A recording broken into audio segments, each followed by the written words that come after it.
Dice la palabra del Señor, Salmo 90. Señor, tú nos has sido refugio de generación en generación. Antes que naciesen los montes y formases la tierra y el mundo, desde el siglo y hasta el siglo, tú eres Dios. Vuelves al hombre hasta ser quebrantado, y dices, convertíos, hijos de los hombres, porque 1000 años delante de tus ojos son como el día de ayer que pasó y como una de las vigilias de la noche. Los arrebatas como con torrente de aguas, son como sueño, como la hierba que crece en la mañana florece y crece, a la tarde es cortada y se seca. Porque con tu furor somos consumidos y con tu ira somos turbados. Pusiste nuestras maldades delante de ti, nuestros hierros a la luz de tu rostro. Porque todos nuestros días declinan a causa de tu ira, acabamos nuestros años como un pensamiento. Los días de nuestra edad son 70 años, y si en los más robustos son 80 años, con todo su fortaleza es molestia y trabajo, porque pronto pasan y volamos. ¿Quién conoce el poder de tu ira y tu indignación según que debe ser temido? Enséñanos de tal modo a contar nuestros días, que traigamos al corazón sabiduría. Vuélvete, oh Jehová, ¿hasta cuándo? Y aplácate para con tus siervos. De mañana sácianos de tu misericordia, y cantaremos y nos alegraremos todos nuestros días. Alégranos conforme a los días que nos afligiste, y los años en que vimos el mal. Aparezca en tus siervos tu obra, y tu gloria sobre sus hijos. Sea la luz de Jehová nuestro Dios sobre nosotros, y la obra de nuestras manos confirma sobre nosotros. Sí, la obra de nuestras manos confirma. Oremos. Padre, otra vez, Señor, invocamos tu nombre en esta tarde. Venimos con humildad a tu palabra, humillando nuestros corazones ante la realidad de la palabra de Dios, pues en un tema tan delicado no nos atreveríamos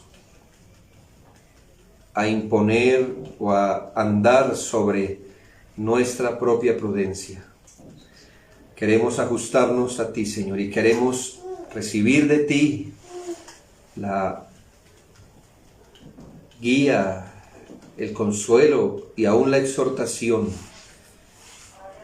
Padre, ya que has destinado que aún la muerte en tus manos nos sirva como una maestra para darnos lecciones, ayúdanos a nosotros a aprenderla.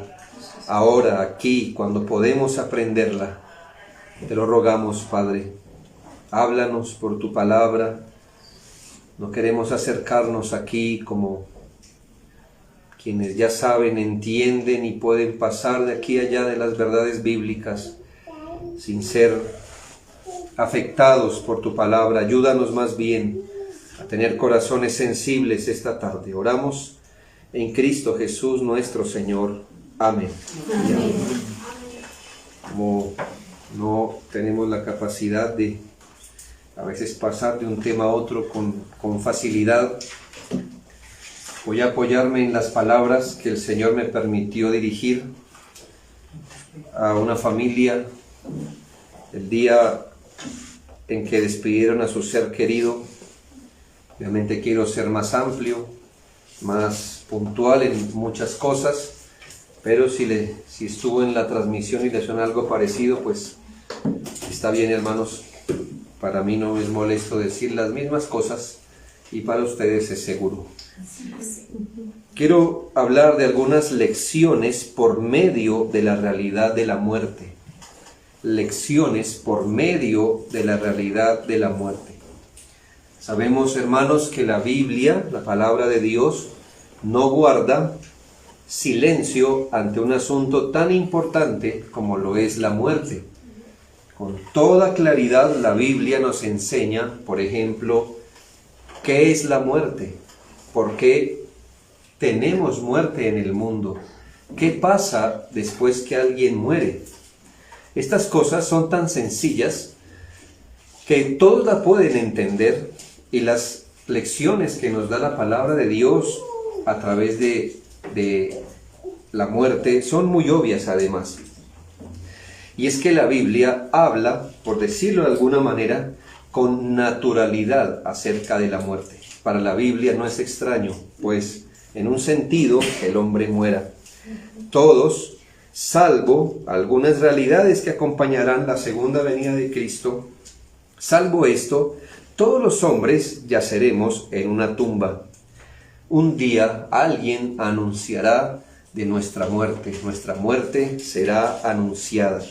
Alguien estará, como ya sabemos, en la cabecera de nuestro ataúd para decir que este esposo, esta esposa, este padre, esta madre, este hijo, hermano, murió, y ahora solo quedará para nosotros un recuerdo de su existencia, y donde sabemos que esta persona habrá emprendido un viaje donde jamás le veremos de nuevo así. Es decir, de la manera que lo vimos partir. Jamás lo vamos a volver a ver así. Primero, si es salvo, a menos que tuviéramos ojos, o gracias a tener ojos glorificados, lo reconoceremos. Porque si no tuviéramos ojos glorificados, su transformación sería tan gloriosa que no le reconoceríamos. Así que ese cuerpo del creyente que usted ve hoy morir, la próxima vez que usted lo vea, si es salvo, tendrá un cuerpo completamente glorificado. Pero para otros la despedida será una despedida final, realmente final. Jamás lo volveremos a ver. Cuando la palabra de Dios habla de la muerte física, da por sentado dos realidades muy sencillas. Es decir, para hablar de la muerte, la palabra de Dios da por hecho que sabemos, primero, la composición básica del ser humano. Es decir, que todos sabemos cómo está compuesto el ser humano.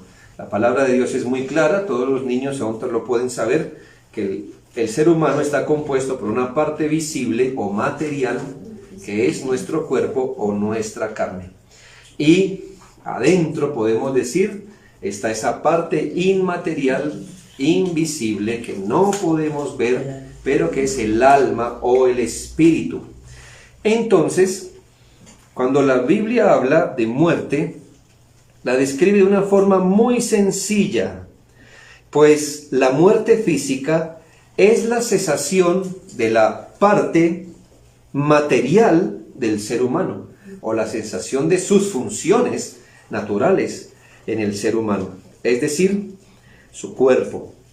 Santiago 2:26 lo dice claramente, porque como el cuerpo sin el espíritu está muerto. El cuerpo sin el espíritu. ¿Por qué hay muerte o qué es la muerte? Cuando, o la muerte física, cuando el alma o el espíritu que habita en el cuerpo sale. Cuando sale, jamás volverá al mismo lugar. Cuando sale, entonces estamos hablando de muerte física. La segunda realidad que la Biblia da por hecho, para entender el tema de la muerte, es que ella no se presenta como el resultado de la continuación natural de la existencia del hombre. ¿Qué quiero decir con esto? Que la Biblia no razona que nosotros morimos gracias a que somos seres humanos. No. La Biblia siempre va a razonar que la muerte no es la consecuencia natural de haber sido creados seres humanos. La palabra de Dios nos dice que la muerte es el resultado, la muerte física es el resultado de la muerte espiritual. Así que no morimos por ser seres humanos, morimos por ser seres humanos caídos en pecado. Porque la paga, Romanos 6:23, la paga del pecado es muerte. Es decir, ¿por qué hay muerte? Porque el Señor está pagando por el pecado que hay. Así que la muerte en la Biblia no es explicada como algo esencialmente natural a la vida del hombre, porque en el Edén el hombre no fue creado para morir, sino que en la Biblia la muerte es señalada como algo, podemos decir, antinatural, aunque hoy sea lo más de natural. Es extraño a nuestra naturaleza, es hostil a nuestra naturaleza. Por eso todo ser humano, en mayor o menor medida, a menos que haya suprimido la verdad en su mente, no tendrá temor a la muerte. Pero el resto, hermanos, cuando pensamos seriamente en la muerte y sus implicaciones, se siente como algo antinatural. ¿Y por qué? Porque esto es muestra de la desaprobación divina en general. Hermanos, Dios, que es tan bueno, en su misericordia, usa herramientas para darnos lecciones. Y en esta ocasión, Dios usa la muerte para darnos serias lecciones. Las lecciones que da la muerte son duras, porque la muerte no es sutil, la muerte es espantosa, ella es brusca, no es diplomática, no es suave. Cuando viene, golpea y siempre golpeará duro, sin importar cuán consciente esté uno de ella, sin contemplar cuánto lastima a su alrededor y sin importarle si en el proceso reduce a un individuo hasta extinguirlo. La muerte siempre va a sacudir las fibras de nuestra existencia humana, nos causa escozor. El asunto de morir golpea nuestra conciencia. Así que las lecciones de esta maestra son duras, pero no se aprenden al partir de este mundo. Pero los vivos sí podemos aprender las lecciones que Dios nos da a través de esta maestra que es brusca, la muerte. Miremos 3 lecciones que Dios nos da por medio de la muerte. La primera es que la vida es breve e incierta. La vida es breve e incierta. Como hemos aclarado hoy día, este tipo de declaraciones no la creemos por la vía de que la Biblia lo dice y no más. Es decir, no tenemos ninguna otra manera de saber si la vida es breve e incierta. Está bien, lo creemos porque la Biblia lo dice, pero no es lo que vemos a diario, no es lo que pasa. No, hermanos, son esas verdades tan obvias, que lo creemos, por supuesto, porque la Biblia lo dice, pero es tan corroborable cada día de nuestras vidas. No solo vemos que la vida es realmente breve, sino incierta. Es una verdad tan obvia. Hablemos de lo primero, de eso que es breve. El Salmo 90:10 nos dice, solo por citar un texto, porque el Salmo 90 está lleno de similitudes, pero mire cómo describe la brevedad de la vida. Los días de nuestra edad son 70 años, y si en los más robustos son 80 años. Con todo, su fortaleza es molestia y trabajo, porque pronto pasan y volamos.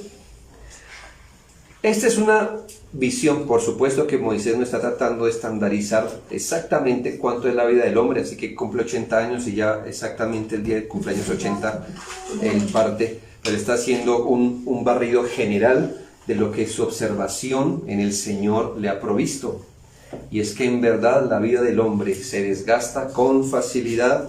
En algunos será 70 años y en los más robustos 80. Eso, lo que Moisés inspirado quiere decir que nuestra vida es en realidad muy breve. Son solo unas decenas de años y no más. 7 decenas de años, 8 docenas de años, no más. Perdón, decenas de años, solamente. Si usted hiciera una rayita en su cuaderno por cada año que cumple, una rayita, usted no llenaría media hoja con los años que va a cumplir. No lo va a hacer. Si tuviera un diario de 100 hojas y por cada año escribe una hoja, su cuaderno se iría con muchas hojas en blanco. porque nuestra vida es realmente breve. ¿En qué se pasa la vida que es breve? Moisés, inspirado por Dios, dice: con todo su fortaleza es molestia y trabajo, y pronto pasan y volamos. ¿En qué se nos pasa la vida, hermanos? En ir y venir, en subir y bajar, trabajar, descansar, lidiar con enfermedades, lidiar con tantas cosas, y la vida, hermanos, se nos va, año tras año se nos va. Nosotros nos decimos: el año pasado se fue rápido, ¿verdad? Pero así pasan todos los años, hermanos. ¿Qué hace que nosotros todavía, ustedes tienen recuerdos de su infancia? Porque la verdad, desde la perspectiva de lo eterno, nuestra vida es realmente muy breve, muy breve. Cuando dejamos de ver a algunos familiares, ¿no es así? Y los vemos que la sentencia es real. Nosotros no estamos avanzando a más juventud, nosotros estamos envejeciendo, hermanos.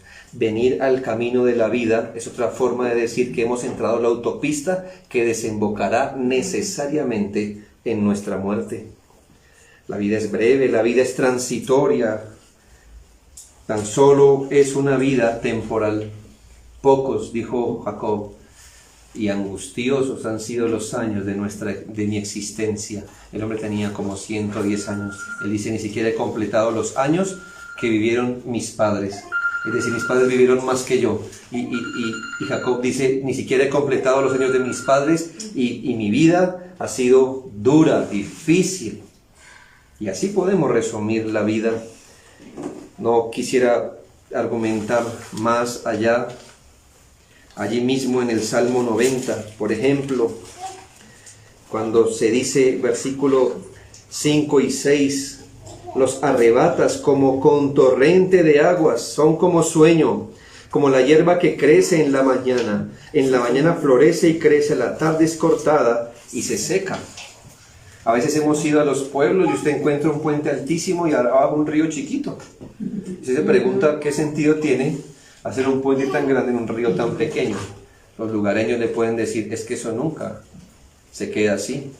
Hay temporadas en el año, o de vez en cuando, que viene un torrente de agua, que el agua viene y roza por abajo del puente. Por eso el puente está tan alto. Pero si usted ha estado presenciando eso, verá que por un momento pasa agua como que parece que se tragara la tierra, y después, al poco tiempo, usted ve el mismo río pasar allá abajo. La Biblia dice: los arrebatas como con torrente. Nuestra vida es así, hermanos. Venimos, vivimos, parece que somos invencibles, después el Señor nos quita y solo queda el hilito allá abajo del recuerdo de nuestra vida.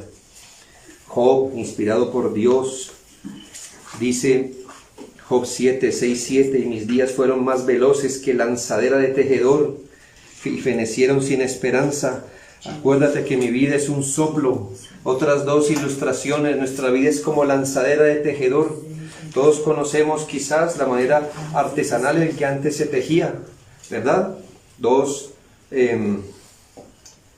telares, entonces levantan unos hilos unas y otros los bajan, y tienen un aparatito, ¿verdad?, manual, que amarran hilo y lanzan el carrete de hilo y lo toman con la otra mano, cambian y vuelven y pasan. Esa es la lanzadera de tejedor. Yo le pregunto: ¿cuánto se demora la lanzadera de tejedor en ir de una mano a otra?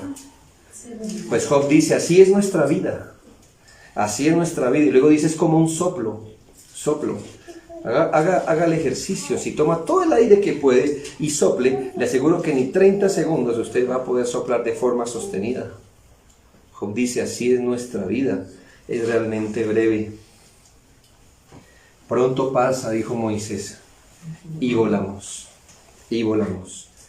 Creo que si Dios nos daría la oportunidad de estar conscientes para el momento de nuestra muerte, algo nos va a decir: yo creo que no viví lo suficiente. Todavía no hice todo lo que quise haber hecho, lo que pude haber hecho. Ahora, eso es que la vida es breve, pero es incierta, es indiscutible, y volvemos a los asuntos. Aunque podamos tener pronósticos razonables de la muerte, nadie sabe con certeza cuándo partirá de este mundo. Es incierto, Así como puede venir después de una larga agonía, puede ser también súbita. Ninguno de nosotros sabe que al partir en la mañana de nuestro hogar, con toda seguridad volverá a casa. O aquí alguien puede estar tan ido de la realidad que puede asegurar, prometer, jurar con toda la certeza de su corazón que hoy día su lecho de descanso va a ser su colchón y no la loza fría de un anfiteatro. ¿Está seguro? No lo sabemos, hermano. Ayer tembló y hubiera temblado 2 grados más. Hoy no estaríamos contando la historia, hermano. La vida es incierta. La vida es incierta. La Biblia toma pasajes como Santiago 4, 13 y 14. Y el Señor con esta manera de hablar reprende nuestra altivez con la que a veces vivimos, con la que pensamos que vamos a tener la oportunidad de envejecer y morir naturalmente. Santiago 4, 13 y 14. Vamos ahora, los que decís, hoy y mañana iremos a tal ciudad y estaremos allá 1 año y traficaremos y ganaremos, cuando no sabéis lo que será mañana, porque, y aquí mete el puñal más al fondo, porque ¿qué es vuestra vida? Ciertamente es neblina que se aparece por un poco de tiempo y luego se desvanece.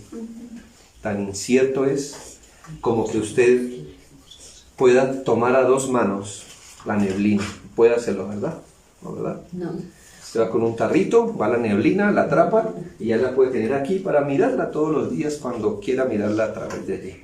Hermanos, es incierto, usted no la puede atrapar, usted no puede tomar su vida con las 2 manos. No sabemos qué será el día, nuestra vida es como una neblina. Nuestra vida se evapora rápidamente. Y por eso la palabra de Dios nos exhorta, no te jactes del día de mañana, porque no sabes qué dará de sí el día. Eso está en Proverbios 27:1.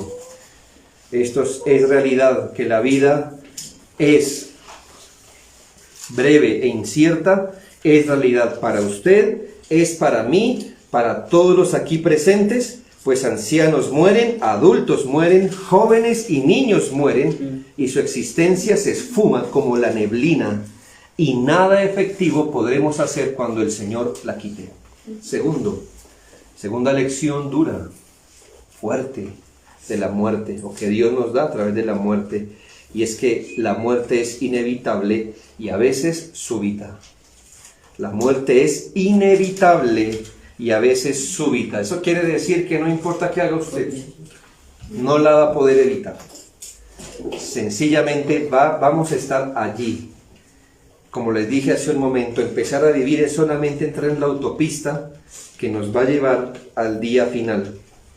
La muerte es inevitable, como vuelvo y le aclaro, salvo esa generación de gente que esté viva para cuando el Señor Jesucristo regrese, salvo ellos, que no morirán, sino que serán transformados para encontrar al Señor o para afrontar el juicio final, pero con su cuerpo. Salvo esa pequeña generación, podemos afirmar que la muerte es algo que ningún ser humano puede evitar, no la puede esquivar, nada puede hacer para esquivarla. Romanos 5:12 afirma esto. Bueno, Hebreos 9:27 también lo afirma, pero Romanos 5:12 afirma categóricamente que ningún ser humano está exento de este doloroso fin, y nos da la razón. Por tanto, como el pecado entró en el mundo por un hombre, y por el pecado entró la muerte, así la muerte pasó a todos los hombres. La muerte pasó a todos los hombres. Desde el hermano Jaime, que creo que es la persona de más edad aquí, hasta Mariana, la muerte ha recorrido entre nosotros y ha dejado su rastro, y todos aquí moriremos. La muerte pasó a todos los hombres. Ahora, no son estas sentencias que usted puede decir, está bien, la creo porque está en la Biblia, pero fuera de la Biblia no sabría si esto es verdad o no. Pues le quiero decir algo, que nosotros somos la última generación viva, atrás de nosotros ya todos se murieron. Usted no canta cumpleaños, feliz, feliz, 250 cumpleaños, nada de eso. Detrás de nosotros ya todos murieron. Ya hubo una generación que fue la viva en su momento. Ya toda esa murió y ahora estamos nosotros. Todo lo podemos ver. La muerte ha pasado a todos los hombres. Cuando usted tiene la oportunidad de ir a un cementerio, aprenda sabiduría. No está allí como espectador pasivo. Aprenda sabiduría. Vaya y mire y visite. No con morbo, pero vaya y mire quiénes mueren. Si la muerte ha pasado realmente a todos los hombres. Hombres mueren, mujeres mueren. Mueren adultos, ancianos, mueren jóvenes y mueren niños. Mueren todos. Porque la muerte pasó a todos los hombres. No vas a un hospital y ves que solo hay ancianos allí, luchando por su vida. Bebés luchan por su vida. Encuentras que allí la muerte no hace distinción de estratos. No importa si es rico o pobre, de qué raza es, qué estudios tenga. Todos mueren. Porque la muerte pasó a todos los hombres. Y esto porque el pecado entró al mundo. Es decir, cuando el pecado entró al mundo, no entró solo, vino amarrado de la muerte. Así que al entrar pecado, entró la muerte. Y al difundirse el pecado, se difundió también la muerte. Que dice que está establecido para los hombres, según Hebreos 9:27. Que mueran, escucha. Si una sola vez, nos aclara, pero escuche esto, porque está establecido para los hombres que mueran. Que mueran. ¿Es un ser humano? Morirá. Morirá. Porque está establecido para todos los hombres que mueran. Hay muy pocas cosas que yo puedo decir con certeza de usted y usted de mí. Yo realmente no sé qué me atrevería a decir de usted con certeza el día de hoy. Algo así como, él cuando sea grande le va a salir una buena barba, no como la del pastor, pero le va a salir una buena, quizá, pero ¿tendré certeza de eso? No lo sé. Nadie será grande, si él va a ser un buen profesional, no sé, no lo sé, pero yo le digo qué cosa estoy cierto de usted y que usted estará cierto de mí. Moriremos. Usted morirá, ciertamente morirá. Y yo moriré con toda certeza. Lo haremos. Usted no pudo anticipar dónde iban a ser, ¿verdad? Pero sí puedo anticipar cuál será lo suyo. Usted estará en un frío ataúd. Nos podemos parar a pelear en el ring de la vida y esquivar algunos golpes que nos tira la muerte, ¿verdad? Pero es solo unos golpes simbólicos, porque cuando Dios le da la orden al ángel de la muerte para herir, ella no necesita más que un golpe y nos mandará a la eternidad. Todos, nadie puede detener la muerte, es inevitable. Hay hombres con tanto dinero para comprar todos los tratamientos que la ciencia pudiera dar, muertos hoy. El profeta Eliseo, que fue usado por Dios para dar sanidad a una persona, quizá muchas, y para resucitar a un individuo, murió enfermo. El mismo Hijo de Dios, al asumir nuestra naturaleza y en su humanidad, para cumplir su oficio como mediador, murió también, porque está establecido para los hombres que mueran. Algunas personas prefieren no pensar en ello, meditar más bien en el lado positivo de la vida. Yo creo que es algo que nos toca hacer, no podemos vivir siempre pensando en la muerte. Pero hermanos, la muerte no retrocederá porque la ignoremos, porque sacudamos la cabeza o no queramos pensar en ello. Ahora, le digo algo extraño, algo que no sepa, algo que nos toca hacer una proeza mental para determinarlo. Si le digo que la muerte a veces es súbita, que viene de repente, ¿lo ha escuchado? ¿Lo ha visto? ¿Lo ha tratado de dimensionar? Alguno se atrevería a decir que en su caso, cuando esté agonizando, entonces va a ser esto y lo otro, puede saber que ese será su fin, su suerte. La muerte puede venir como algo súbito, sin darnos tiempo para arreglar las cosas, para meditar quizás. Cuando usted sale de aquí de Suba para cualquier lado, tendrá que salir por la avenida Suba, se llama. Y en la segunda parada le van a recordar que un día 21 niños murieron súbitamente. Qué recordatorio nos dejó Dios a los de Suba, ¿no? La muerte puede venir súbitamente. ¿Algún niño allá habrá dicho, bueno mamá, me despido, hoy es el día de mi muerte? Ninguno. Niños mueren súbitamente. Aún por asuntos de juicio divino, la muerte puede venir súbitamente. En Lucas 12, bueno, dice la palabra de Dios de este hombre, en la parábola, que tuvo una pensión anticipada. Ese hombre hizo un par de negocios, se llenó y dijo, ahora me queda, mire, toda la vida para disfrutar de todo lo que Dios me ha dado. Algo así como que, como decimos nosotros, aseguró su futuro. Vamos a ver cómo podía él asegurar su futuro. Versículo 19 y 20. Y diré a mi alma, alma, muchos bienes tienes guardados para muchos años. Repósate, come, bebe, regocíjate. Pero Dios le dijo, necio, esta noche vienen a pedirte tu alma. Imagine el cuadro. Imagine escuchar esto en horas de la tarde. Necio, esta noche vienen a pedir tu alma. ¿Cómo reacciona usted? ¿Qué puede hacer ante esta noticia? Aún si se lo hubieran dado en la madrugada, en la mañana. ¿Qué pudiera hacer? La muerte es súbita. Muchas veces. Necio. Lo que pasa, hermanos, es un cuadro de lo que nos pasará a nosotros, salvo que no escucharemos la voz diciendo, esta noche vienen. Ella vendrá sin anunciarse. Sabemos también que por juicio divino la muerte puede venir súbitamente. Lucas 17, 26 al 29. Gente dice, no, yo vivo en mis pecados, sí, pero un día me arrepentiré. O quizás cuando ya esté en cierta situación, tocando fondo, me arrepentiré. Y dice la palabra de Dios, Lucas 17, 26, como fue en los días de Noé, así también será en los días del Hijo del Hombre. Comían, bebían, se casaban, se daban en casamiento, hasta el día que entró Noé en el arca y vino el diluvio y los destruyó a todos. ¿Sí notan? Súbitamente, repentinamente.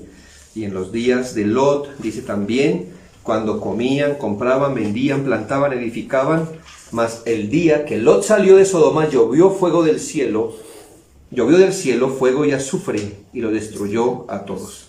Segunda lección, la muerte es inevitable y no pocas veces súbita. Y tercera lección, el juicio es seguro e irreversible.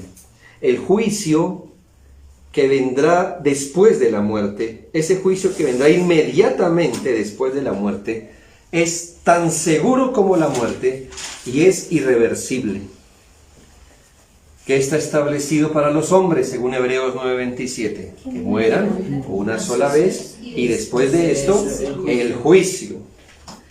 Quiere decir, y si hace el ejercicio, usted puede escuchar allí, en algunos relojes usted puede escuchar el segundero, ¿verdad? Usted todavía lo puede escuchar. Entonces escuche 2 segundos, escuche. Tac, tac, muy bien. En el primer segundo usted muere y en el otro segundo usted está en el juicio de Dios, así, rápido. El segundo siguiente a morir, el reloj hace ¡pam! Usted muere. ¡Pam! Allí está, delante de Dios, en el juicio. Allá no hay grandes filas, allá no hay que guardar turno. Usted muere y en el momento, en el siguiente cadencia de tiempo, usted está enfrentando el juicio de Dios. Todo ser humano se presentará ante Dios para ser enjuiciado, será sometido a ese proceso legal para que responda delante del único Señor y Dios de lo que haya hecho estando en el cuerpo, sea bueno o sea malo.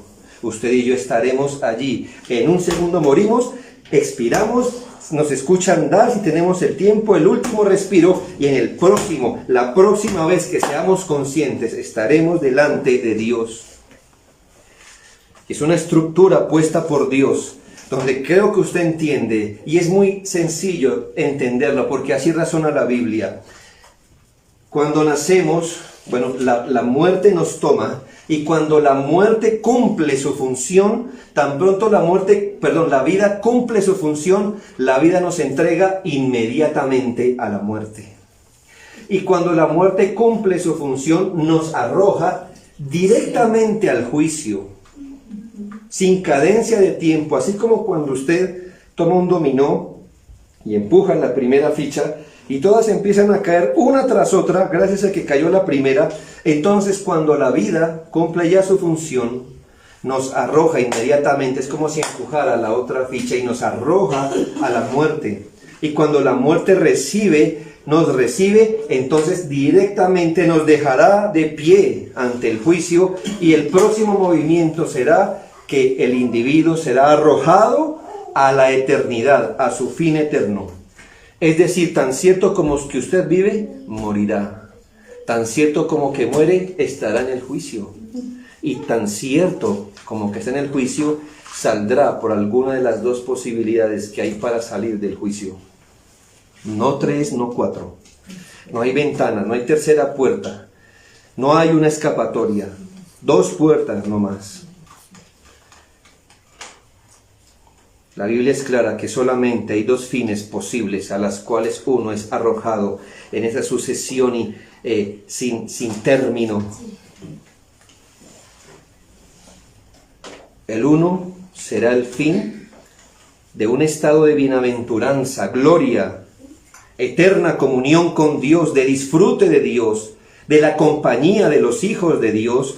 El segundo lugar del fin eterno es horrible, es el lugar de la condenación eterna, el lugar preparado para la expresión del juicio y la ira de Dios sobre el pecador, ese hombre, esa mujer que vivió una vida lejos de Dios, lejos de Jesucristo, de aquellos que vivieron para sí mismos, para sus propios pecados y deleites temporales, consumidos en los trajines de su propia vida, y olvidaron por completo que algún día al morir tendrían que dar cuenta de sí mismos al Señor.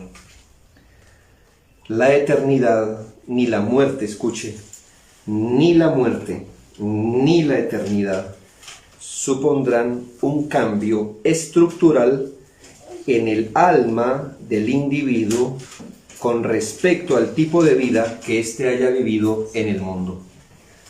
Se lo repito, es una frase larga, pero es mejor que la entienda. Así no la pueda repetir, pero que la entienda. La eternidad, ni la muerte, ni la eternidad supondrán ningún cambio estructural en el alma con respecto al tipo de vida que se haya vivido en este mundo. Es decir, ni la muerte, ni el fin eterno van a poder cambiar nuestra alma de forma estructural. Yo sé que los creyentes al partir nos será quitado el pecado de nuestra alma, pero estructuralmente nada será cambiado. Si una persona, por ejemplo, vivió para Jesucristo como su discípulo, si esta persona fue siervo de Jesucristo en esta vida, si le amó, si vivió para Él, si le puso siempre como su prioridad, ni la muerte ni la eternidad cambiará esto. La eternidad para Él solo será la reafirmación de cómo vivió en esta tierra. La muerte no cambia a nadie, la eternidad no cambia a nadie. Uno es principalmente, virtualmente, va a seguir siendo el mismo. Pero si un individuo evitó a Jesucristo, si evitó su compañía, si evitó su obediencia, si evitó su gente, si no vivió para Dios, ni la muerte ni la eternidad cambiarán esto. La eternidad es solo la reafirmación eterna de cómo la gente vivió.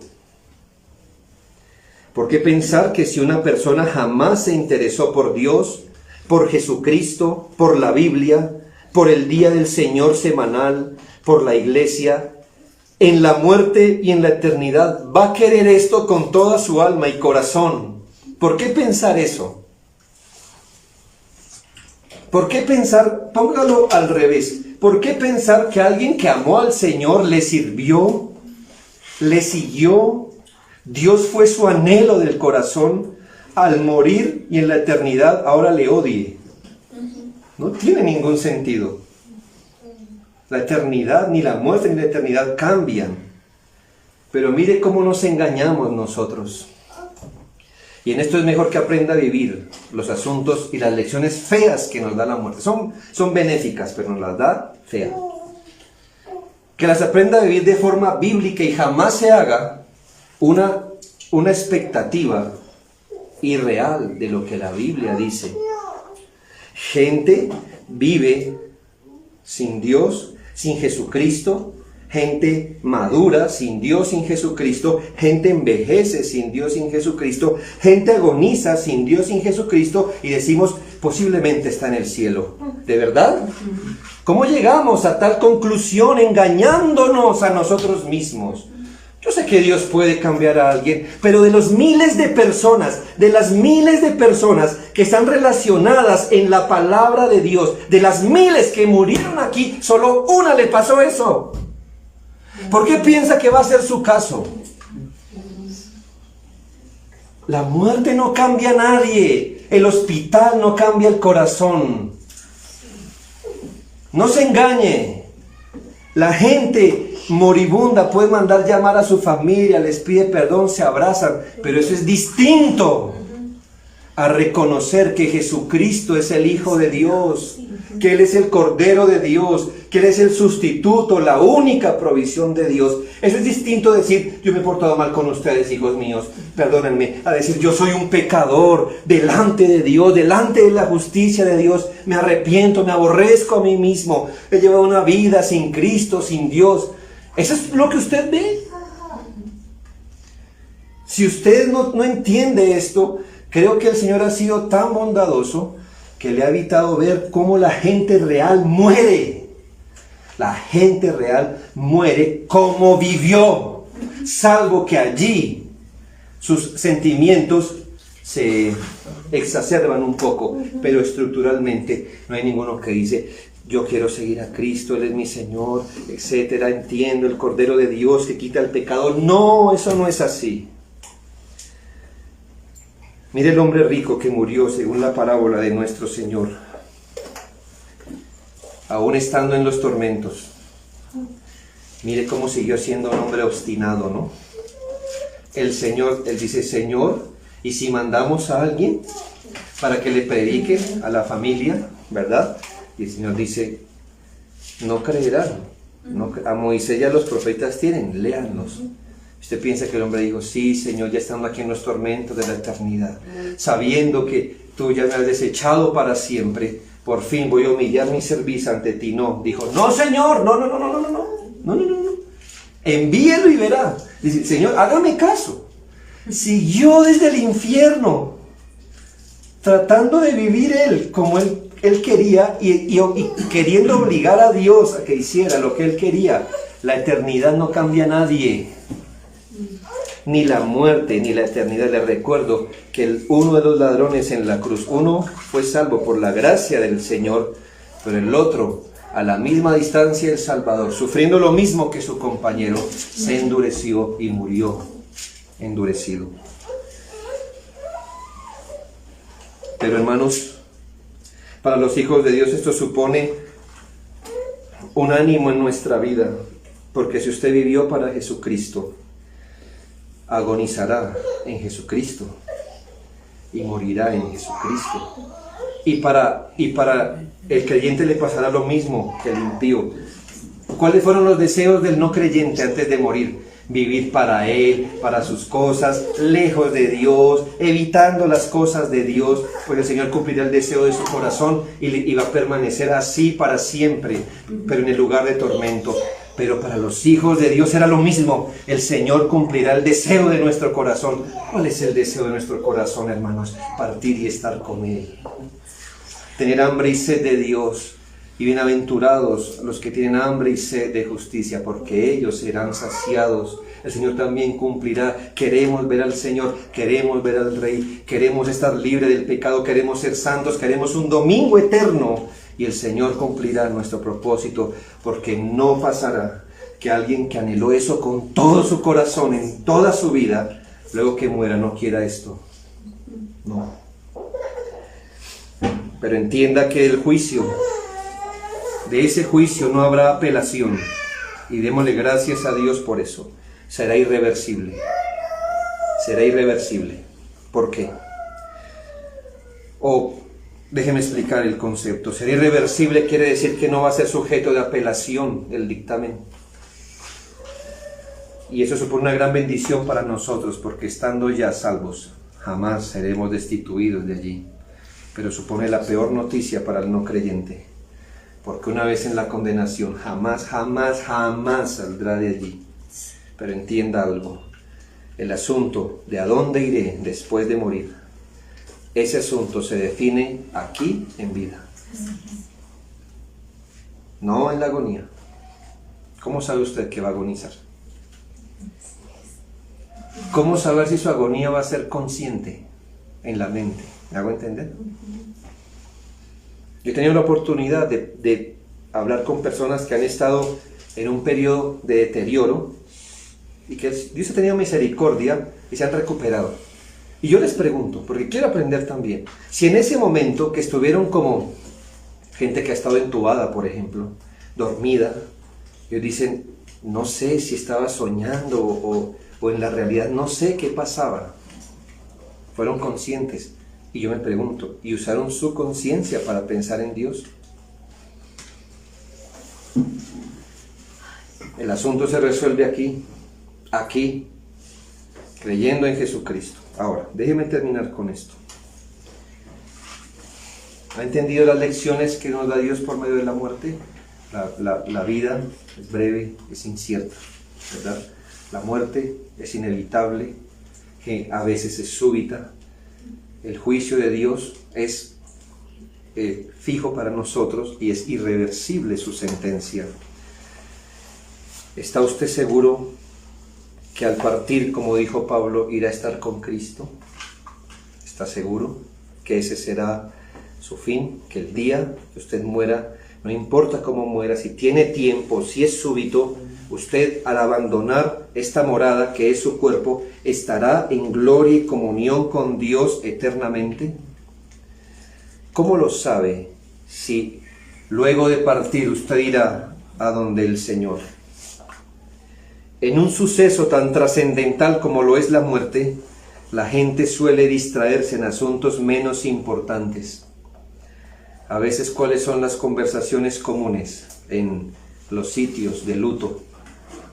De qué murió, cómo murió, si, qué familia tenía, si sufrió, si no sufrió. Y esas son cosas que creo que con prudencia pueden ser motivos de conversación. Mis hermanos, pero ¿cómo nos distraen estas cosas? Porque hay un asunto más trascendental en medio, que creo que todos nosotros nos hemos preguntado y cuestionado frente a un féretro. ¿A dónde se fue? Y a veces, sencillamente lo sabemos. Y lo sabemos con alto grado de certeza. ¿A dónde irá? ¿A dónde irá? Apocalipsis 14:13. Hace una sentencia que espero escuche bien con los oídos, pero principalmente de su alma. Le ruego al Señor que usted tenga sabiduría en esto.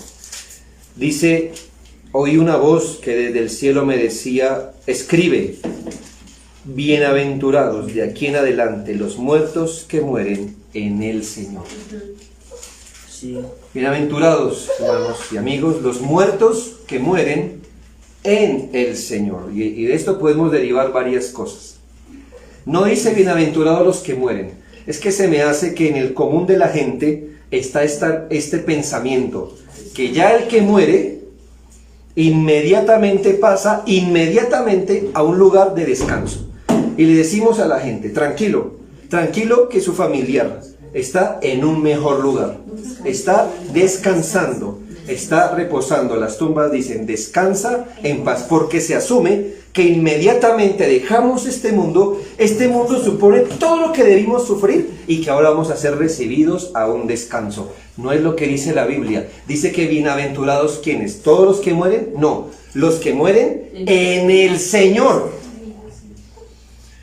Como enseñándonos también, por otro lado, que no es privilegio de todos. Solo bienaventurados los que mueren en el Señor.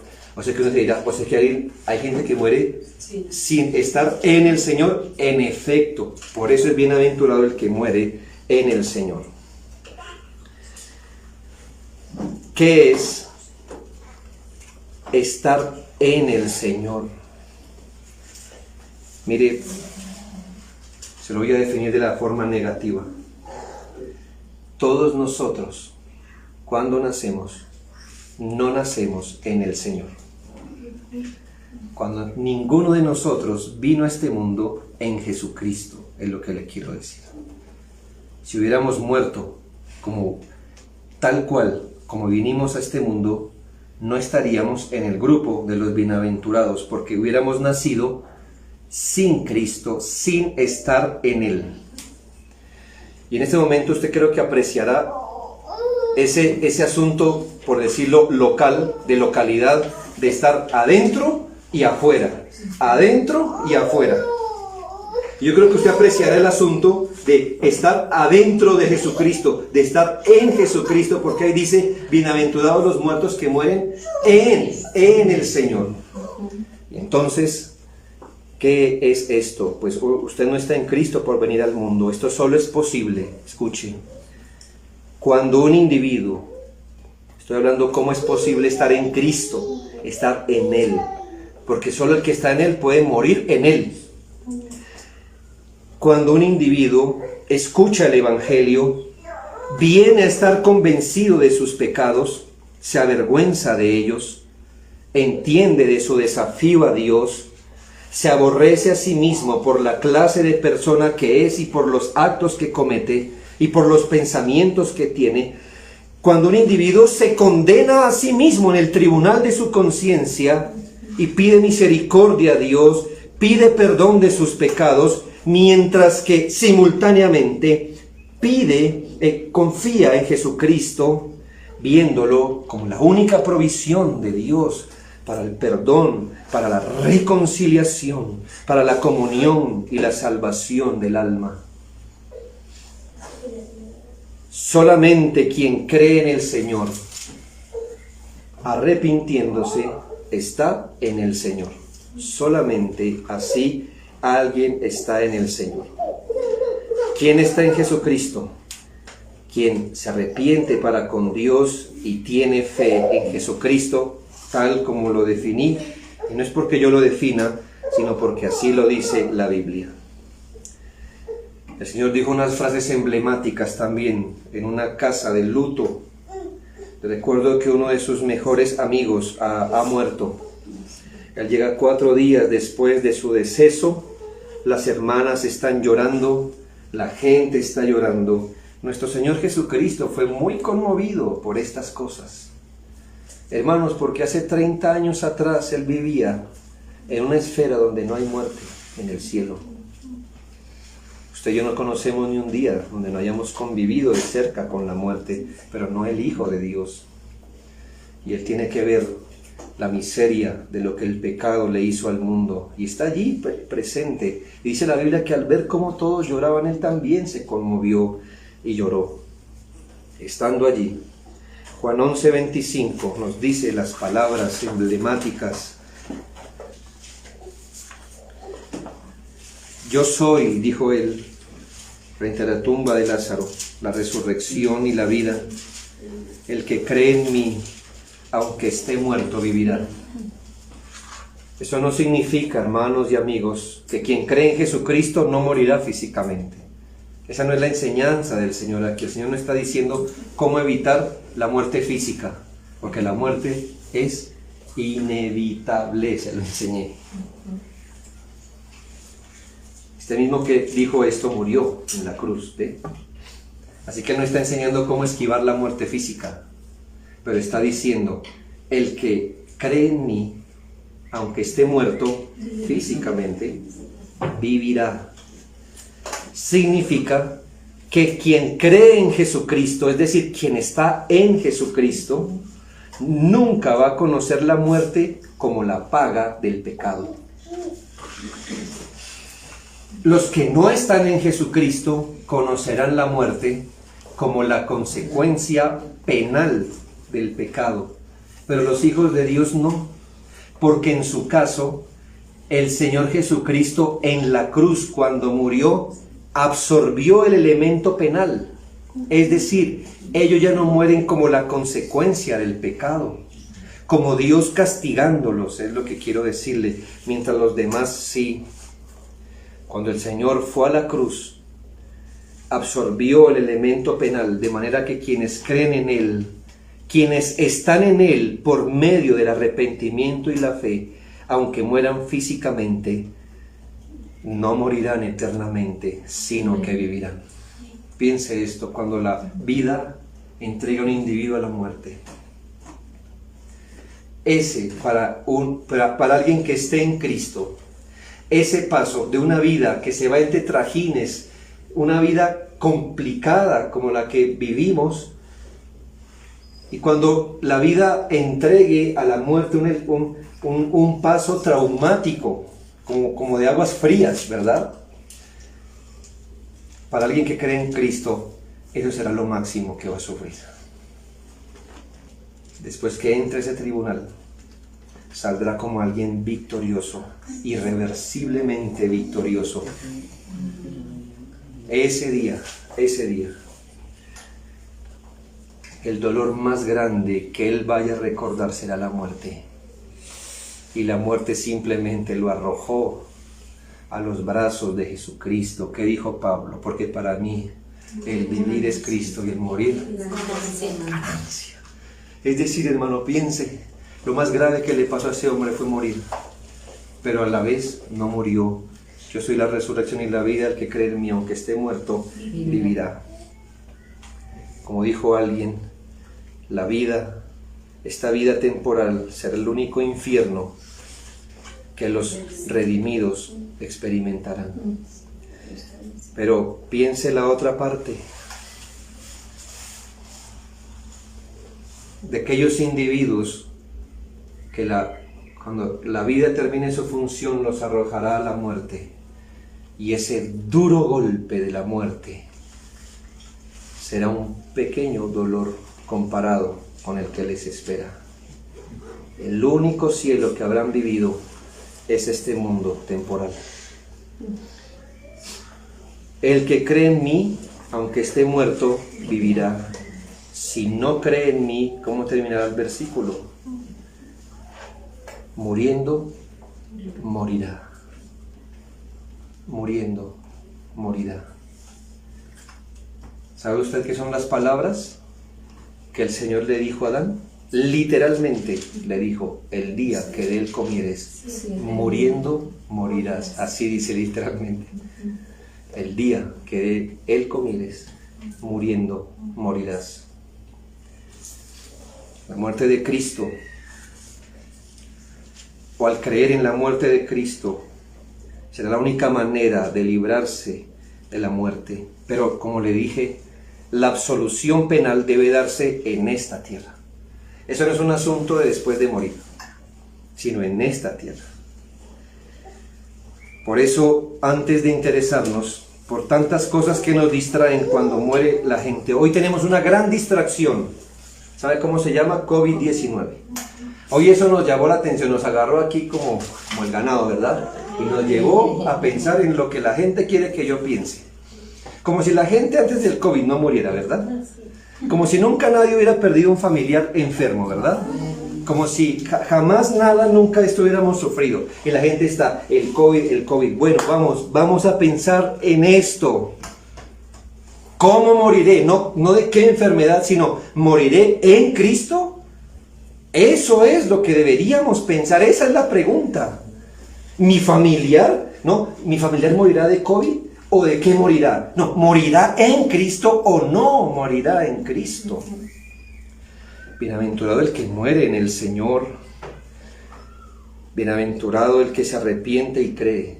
Pero bienaventurado el que vivió para arrepentirse y creer toda su vida. Entonces, estando seguro que la vida es corta, fugaz, que la muerte es inevitable y a veces súbita, ¿está seguro de ir al lugar de la bienaventuranza? Como le dije a un grupo esta mañana, no piense que yo le estoy hablando desde el lugar de un profesional que puede ir y pasar por estos temas como quien va y pasa hablando de cualquier cosa. Yo también soy una criatura, hermanos, al que cuando piensa en la muerte, cuando empieza a pensar en la muerte, todavía se siente escozor en su corazón. Somos humanos, ¿verdad? Y ese será mi fin. Y será el fin de mi esposa, de mis hijos y de ustedes. Ese será nuestro fin. Y cuando vemos esa escena de la familia, de una familia doliendo a un ser querido, yo espero que no por morbo, no por traer un elemento psicológico a su vida, pero usted debería por un momento meditar, no como algo impersonal, sino pensar, esto mismo me pasará a mí, yo un día estaré allí. Y si no estoy allí, seguramente seré el esposo que mirará a su esposa en ese cajón, a sus hijos en ese cajón. Vamos a yacer en la tumba. Y la pregunta trascendental. Ya no podemos hacer nada por él, pero ¿qué habrá pasado con su alma inmortal? ¿A dónde irá? Suponga, por favor, y lo hago con todo respeto esta tarde, suponga que usted es la próxima persona que en nuestra iglesia va a partir a la eternidad. Suponga que es usted. Suponga que se me da la oportunidad como pastor de estar al lado de su tumba para dirigir las últimas palabras acerca de usted. Y allí está, queridos hermanos, nos reunimos esta tarde, esta mañana, porque aquí yace, y ponga su nombre allí, aquí yace esta madre, este padre, que ha dejado una viuda, que ha dejado un viudo, unos hijos. Aquí está este hombre, aquí está este joven, tenía tanta vida por delante, todavía estaba empezando a vivir, aquí yace en esta tumba. Mire este niño, mire este ataúd tan pequeño que está aquí. La muerte no tuvo respeto de este bebé tan pequeño y fue llamado a la eternidad. ¿Qué se supone? ¿Qué se supone? ¿Qué cosa quiere que este pastor diga de usted para traer consuelo a las almas de los dolientes? ¿Qué palabras de consuelo le daré a sus familiares? ¿Qué diré de usted? Podemos levantar la cabeza con algo de esperanza diciendo, aquí está el cuerpo de nuestra hermana, pero estamos completamente seguros que según cómo vivió, murió. Y ahora, mientras nos dejó llorando aquí a todos, él o ella está en un lugar donde jamás hay lloro, donde todas sus lágrimas fueron enjugadas, y ese día se convertirá en un día de luto mezclado con esperanza.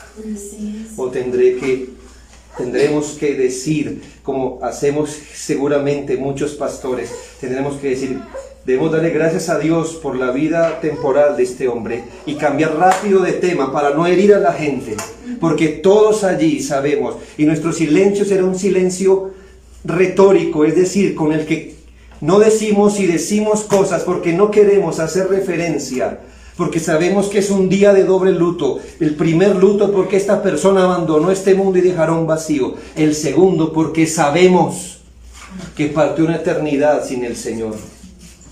¿Qué más le valdría estar en esa tumba y no ir a un lugar como en el que está ahora? ¿Qué diré de usted, jovencito? ¿Qué diré de usted, niño, hermano, hermana, amigo? ¿Qué diré de usted?